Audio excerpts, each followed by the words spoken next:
सभी को नमस्कार। कैरियर फर्स्ट चैनल पर आप सबका स्वागत है।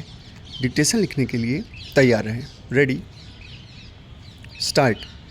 उपाध्यक्ष महोदय, मैं मानती हूँ कि बहुत से जो हमारे भाई हैं उनकी ओर से शिकायतें आई हैं और यहाँ बातचीत चलती रहती है कि हम अपने इलाके में सफाई बंद कर देंगे, परंतु यह विषय स्वायत्त शासन संस्था के सहयोग से नहीं हो पा रहा है जैसी कि हमें आशा है।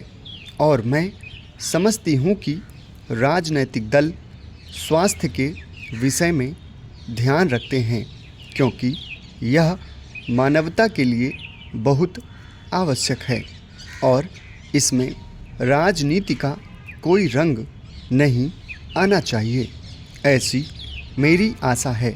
मैं अनुरोध करूंगी कि सदस्यों की जो समस्याएं हैं उनको ध्यान में रखते हुए दिल्ली प्रशासन कोई नीति ऐसी अपनाने की कोशिश करे जिससे नगर निगम का यदि कोई काम हो तो उस विषय में हमारा नगर निगम से एक सहयोगपूर्ण वातावरण पैदा हो, मगर इस वातावरण में राजनीति न आने पाए। हमारे सामने एक उद्देश्य हो कि हमें जनता का काम करना है क्योंकि जनता के लिए हम चुनकर आए हैं। इसमें पार्टी का कोई प्रश्न नहीं है।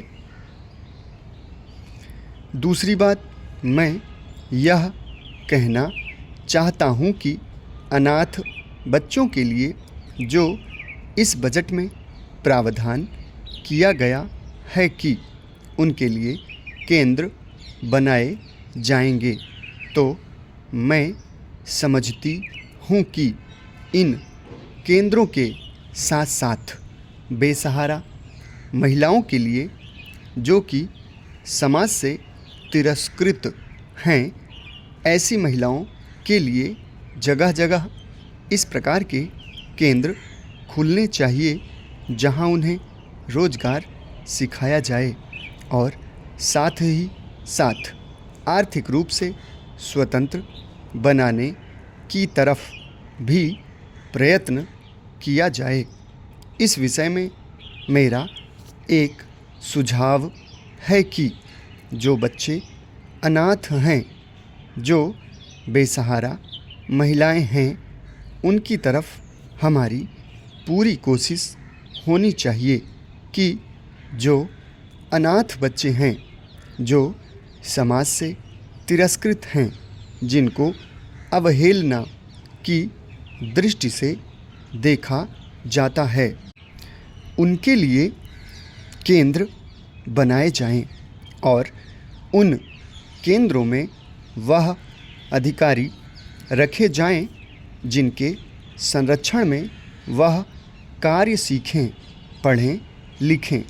यदि इसमें बाहर के सदस्य हों तो वे ऐसे होने चाहिए जिनका जीवन सरकारी सेवा में ही बीता हो। ऐसे योग्य लोगों से सहायता लीजिए।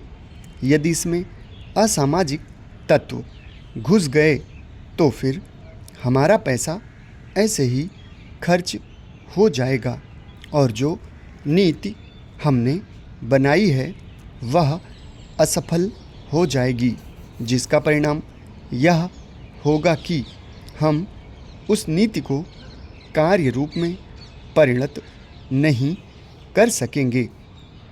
इस बात पर कोई मतभेद नहीं है। समाप्त। धन्यवाद।